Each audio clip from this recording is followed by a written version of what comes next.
আমি বসে রয়েছে ভাই চলে বসে আসে আমরা সবাই চলে যাবো সবাই সামনে তাকাই আমার নাম শেখ আবু হাসান আমি আজকে পত্রিকার সিনিয়র আসসালামু আলাইকুম আমি ওই যে বসে আছে না গেস্টটা বসে আছে না না 5ই আগস্টের পরে বারবার এই বিষয়গুলো আমাদের বিভিন্ন বক্তৃতা বিবৃতিতে বলে এসেছি যে আমরা ঐক্যবদ্ধ একটি বাংলাদেশ চাই যেখানে সবাই তার সামর্থ্যের আলোকে ভূমিকা রাখবে। এখন ছাত্র দলের যতটুকু সামর্থ্য আছে এই দেশ গড়ার জন্য জাতি গড়ার জন্য তারা সেটা ভূমিকা রাখবে, আমরা আমাদের জায়গা থেকে ভূমিকা রাখবো। কিন্তু ঐক্য বিনষ্টের যে কথাগুলো উত্থাপিত হচ্ছে এটার জন্য আসলে ছাত্র শিবির কোনোভাবে দায়ী না। আপনি যদি আমাদের স্টেটমেন্টগুলো আমরা এই পর্যন্ত যতগুলো বিবৃতি বা স্টেটমেন্ট আমাদের অফিসিয়ালি দিয়েছি সেগুলো একটু পর্যালোচনা করতে পারেন এবং ছাত্রদলের পক্ষ থেকে যতগুলো স্টেটমেন্ট দিয়েছে আপনি ভাষাগুলো খেয়াল করলে সেটা বুঝতে পারবেন। আর শুরুতেই একজনকে দায় দিয়ে দেওয়া, দায় চাপিয়ে দেওয়া এগুলো আসলে বইটা তৈরি করে।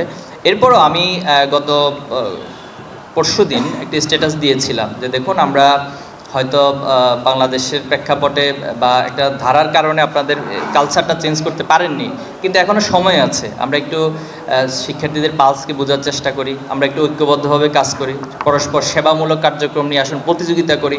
ছাত্র শিবির এখানে সায়েন্স ফেস্ট করেছে, আজকে করতেছে। আমি তো আহ্বান জানাবো যে ছাত্রদল এর চেয়ে আরও বড় কোনো এজেন্ডা নিয়ে শিক্ষার্থীদের কাছে আসুক, আমরা তো সেটা চাচ্ছি। তো ঐক্যের জায়গা থেকে আমরা কখনোই মানে আমাদের দ্বিমত নেই, আমরা চাই যে সকলে মিলে ঐক্যবদ্ধভাবে কাজ করব এবং একটি সুস্থ ধারা ফিরে আসুক, সেটা আমাদের প্রত্যাশা। এখানকার যুবদলের দৌলত থানার যিনি যুবদলের সহসভাপতি মাহবুবুর রহমান, ওনার হাতে দেশীয় অস্ত্রসহ একটি ছবি ভিডিও সারা দেশে ভাইরাল হয়েছে এবং যুবদলের অফিসিয়াল পেজ থেকে স্টেটমেন্ট দিয়ে ওনাকে বহিষ্কারও করা হয়েছে এই ঘটনার জন্য দায় হিসেবে, এবং বলেছেন যে এটার দায় যুবদল নেবে না, এটা ওনাকে নিতে হবে। তো যাই হোক, এরপর ছাত্র দলের পক্ষ থেকেও দুঃখ প্রকাশ করা হয়েছে, ওনারা ওনাদের সংবাদ সম্মেলনে এই ঘটনার দুঃখ পেতে, এই ঘটনার দুঃখ প্রকাশ মানে ওনারা দায় স্বীকার করে নিয়েছে। এটা একটা রাজনীতির জন্য পজিটিভ দিক যে আরেকজনের উপর দায়িত্ব চাপাইছেন, পাশাপাশি যে নিজেদেরটাও স্বীকার করে নিয়েছেন। আমি মনে করি অন্তত একটা ভালো সাইন দেখা যাচ্ছে বাংলাদেশের রাজনীতির, যে অন্তত অপরাধ করার পরও সেটাকে স্বীকার করে নেওয়ার মানসিকতা। তো এজন্য বাকিটা আপনাদের দায়িত্ব, আপনারা অনুসন্ধানী রিপোর্ট করবেন এবং তার মধ্য দিয়ে, এবং আইনশৃঙ্খলা বাহিনীকে আমি অনুরোধ জানাবো যে তারা খুঁজে বের করবেন। এখানে ভিডিও ফুটেজ আছে, সিসিটিভি ক্যামেরা সব ফুটেজ আছে, আপনারা সেটা করে যাচাই বাছাই করে অ্যানালিসিস করে সেটা খুঁজে বের করবেন। সূত্রপাতটা হয়েছে এখানে ছাত্ররাজনীতি নিষিদ্ধ, এই যে খুলনা আপনার কুয়েটের যে 93তম জরুরি সিন্ডিকেট সভায় সেটা সিদ্ধান্ত হয়েছে। তো তার পরিপ্রেক্ষিতে ছাত্রদল এই ঘটনাটা 2-3 দিন আগে থেকে তারা একটা প্ল্যাটফর্ম থেকে প্রচারণা চালাচ্ছে এবং তাদের সদস্য ফরম বিলি করতেছে। তো এটা তো বললাম, এই ঘটনা থেকে তো সূত্রপাতটা হয়েছে। এরপরে সেখানে তাদের ভিতরে কথা কাটাকাটি হলো, দেন হলো বাইরে থেকে লোকজন নিয়ে এসে বহিরাগত সন্ত্রাসী নিয়ে হামলা করেছে। এটার জন্য দায়ী স্পষ্ট হয়ে গেছে। জি, ছাত্র শিবিরের এখানে কোনো দায় নাই। তো ছাত্র শিবিরের দায়টা কিভাবে দেয় এটা তো আমি বললাম, বারবার বলতেছি, এটা এই কয়েকবার রিপিট করেছি যে গতকাল সংবাদ সম্মেলনে একটা কোশ্চেন করলাম, সাদ্দাম আপনাদের খুলনার সন্তান, ছাত্র শিবিরের সেক্রেটারি জেনারেল হয়েছেন, এটা তো খুলনা বিশ্ববিদ্যালয়ে ছাত্র রাজনীতি নিষিদ্ধ। এখন আমি পাল্টা প্রশ্ন, ছাত্রদলের থেকেই প্রশ্নটা সোর্সটা এসেছে। তো তিনি কি তার টোটাল স্টুডেন্ট লাইফে যতদিন খুলনা বিশ্ববিদ্যালয়ে ছিলেন তিনি সেখানে কোনো রাজনৈতিক কর্মসূচিতে অংশ নিয়েছিলেন, অথবা সেখানে তিনি কোনো রাজনৈতিক কর্মসূচি পালন করেছিলেন? তো সেখানে তো বিশ্ববিদ্যালয়ের যেটা সিদ্ধান্ত তিনি তো সেটার প্রতি সম্মান রেখে তিনি তার লাইফ লিড করেছেন। এ প্রসঙ্গে একজন প্রশ্ন করেছেন যে ছাত্র রাজনীতি তো হচ্ছে বাংলাদেশের প্রেক্ষাপটে নিষিদ্ধ না, সংবিধান তাকে যে কোনো দল যে কোনো সংগঠনের অন্তর্ভুক্তির তাকে সে স্বাধীনতা দিয়েছে, সে অধিকার তাকে দিয়েছে।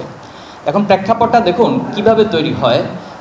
বুয়েটে যখন আবরার ফাহাদকে পিটিয়ে হত্যা করা হলো, ছাত্র শিবির বলে তাকে সারা রাত ধরে পিটিয়ে হত্যা করা হয়েছে। এই হত্যা করার পরেই কিন্তু বুয়েটের শিক্ষার্থীরা চেয়েছে যে যেই ছাত্র রাজনীতির কারণে আমাদের এখানে হত্যাকাণ্ডের ঘটনা ঘটে, একজন মেধাবী বাংলাদেশের সবচেয়ে ক্রিম পার্সন যারা বুয়েটে ভর্তি হয় তাদেরকে যদি এভাবে জীবন দিতে হয় তাহলে এই ছাত্র রাজনীতি আমরা চাই না। এবং আমি স্পষ্ট বলতেছি, যে ছাত্র রাজনীতির কারণে মানুষ হত্যা করতে হয়, যে ছাত্র রাজনীতির কারণে মায়ের বুক খালি হইতে হয়, ভাইয়ের বোনের বুক খালি হইতে হয়, সে ছাত্র রাজনীতি আমরাও চাই না।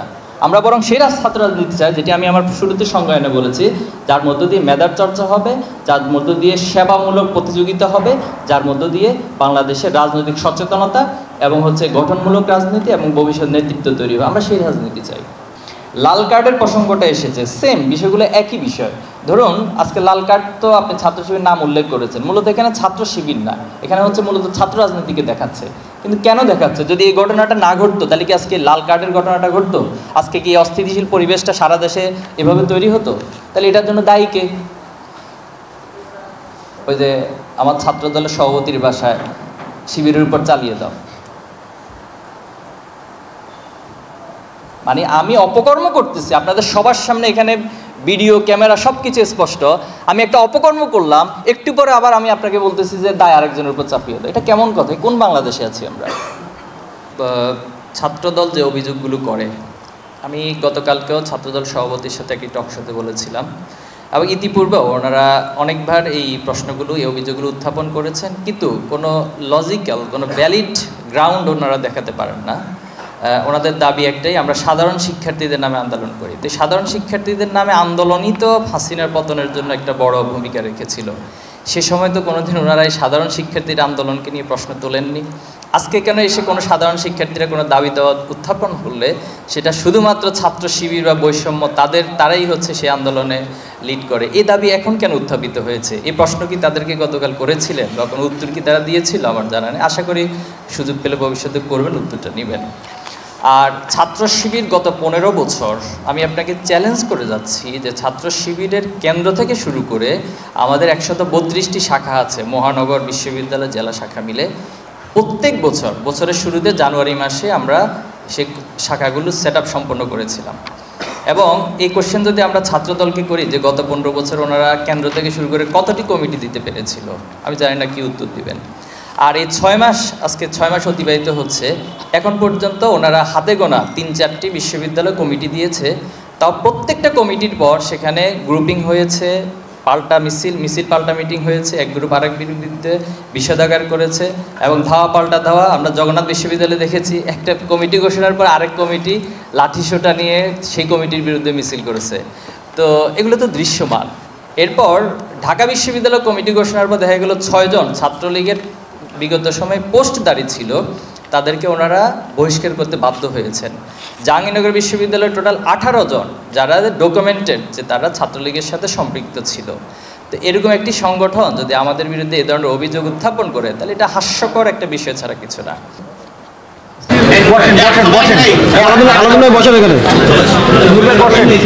খুলনাতেও আমরা সায়েন্স ফেস্টের আয়োজন করেছি, তো সেইটার প্রদর্শনী এবং আজকে সকালে যখন কুয়েটে এখন কিন্তু একটা কর্মসূচি পালিত হচ্ছে, সেখানে নিয়মিত সফরের মধ্য দিয়েও সাংবাদিক বন্ধুদের